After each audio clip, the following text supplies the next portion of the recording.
Hi guys, welcome to Palace to the Core. My name is Stephen Dawes. Thank you for joining me and thank you for your continued support.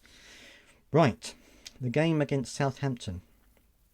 If you haven't seen it yet or you don't know the result, do go and check it out first and then come back and listen to my analogy because I will be spoiling it somewhat.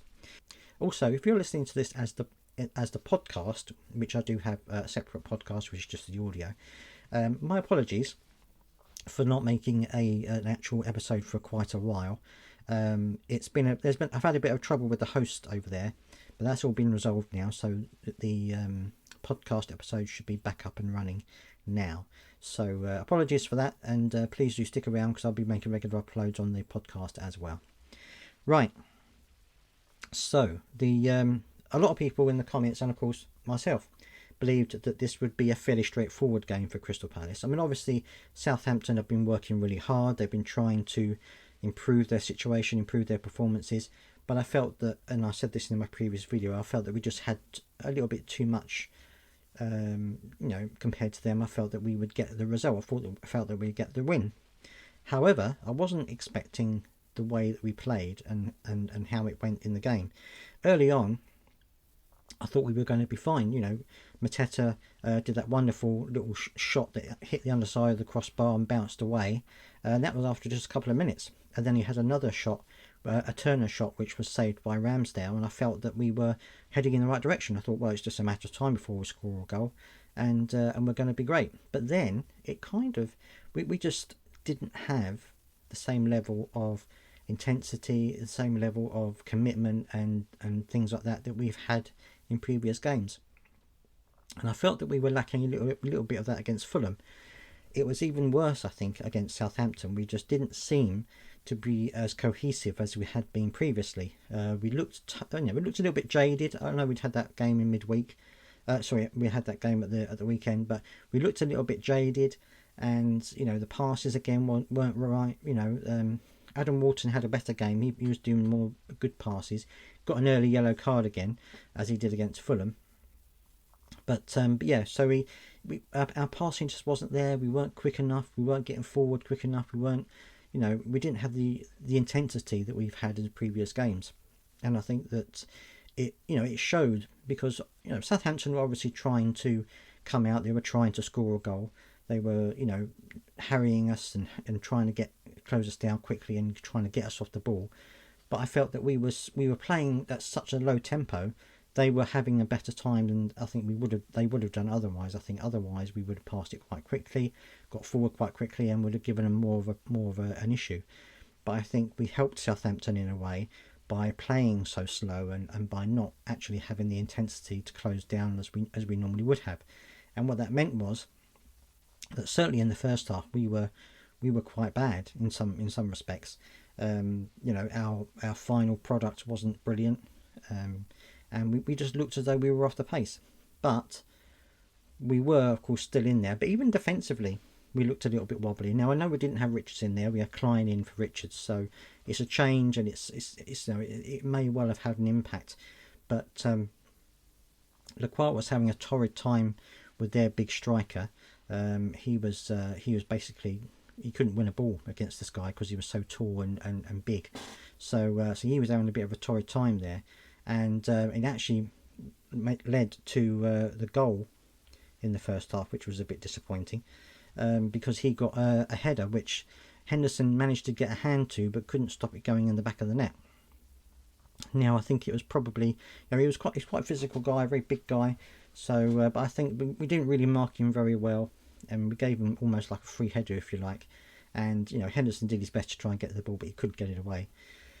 So that was disappointing, because considering that we were 1-0 down in the first half, because I think a lot of people felt that we would be, if not comfortable, then we would be dominating the game, which we weren't really doing much of at all. And then, up into the first half, it remained 1-0 to Southampton. And I felt like we have done in the past, where we've had a bit of an odd first half, we come out much better in the second half. But again, it didn't really happen. We were a little bit better in the second half, but again, we weren't really very cohesive. We weren't really very fast in pace and stuff like that, and getting forward and doing what we would normally do.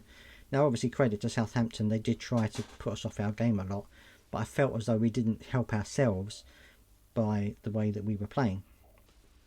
And so after, I think it was like 10-15 minutes, Gladstone decided to change things up a bit, and I felt that was probably a good thing.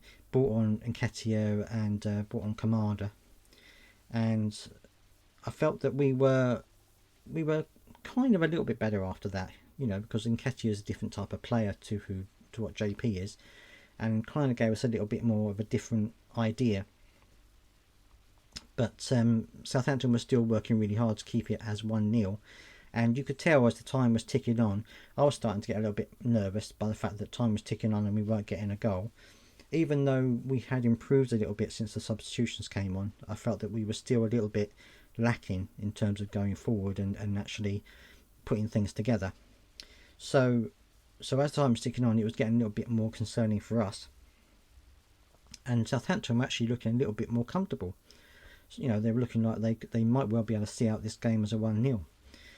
Brought on more substitutions, including Matheus Franca right at the end, and thankfully for us, he managed to get a goal, which was a nice little header, to get his first goal for Crystal Palace in the Premier League, which was absolutely fantastic. And you could see that he was really pleased about it, and so was everybody else. And it's great to see him score a goal and have a good game, because he's had so many problems over the last couple of seasons, that it's great that he's had this opportunity to get on and score a goal. It was great for us because it managed that we were able to get a point, get a goal back. And actually, after we scored the second goal, we looked a lot livelier. We looked like we were going to go for the win. Certainly improved our performance a fair bit after we got that goal, but of course it stayed as 1-1. But I felt that we did play a bit better after that goal was scored. But anyway, going on to players themselves, I don't think there was anyone in particular who didn't play well. I think as a team we just didn't play well. I think we just had a bit of a malaise over us. We were a little bit, I don't know whether we were tired. Oliver Glasden said afterwards that he felt that it wasn't a very good performance in terms of how our percentage was quite low. He felt that maybe we were mentally tired as well as physically tired. And of course we've now got to go into the game against Brighton at the weekend, and hopefully we'll get a little bit of a rest there in order to get better. Now, the thought was going through my mind while I was watching the game. Well, is this the the mentality of, well, it's Southampton. I think they hadn't won a game at home in like 10 games in a row at home. Are we going into this with a bit too much respect for them? Are we just thinking we're going to win this game easily and not have the right mentality? I don't know. Oliver Glasner put it down to them being mentally tired, which could possibly be the case. But I think as a team, we just weren't at the races in this game, and I think it's one of these games we're just going to have to put it to bed and start again at the weekend. It's obviously we've got a lot of games in a row, and it's going to be tiring for players. Hopefully Richards will be back for the game against Brighton, because I think that he is an important part of that team, and I think we do miss Will Hughes. He was banned, of course, still for this game, and I think he just gives us a little bit more steel in the middle. That Jefferson Lerma and Adam Walton were good in the middle. I mean, they worked hard, but I think that Hughes just gives us that little bit of an edge in the midfield. I think that when he's not there, we do miss that. So we'll have to wait and see what happens in the next game. But let me know down in the comment section what you felt about the game, of course, and how you think things went, and of course about Franca's first Premier League goal.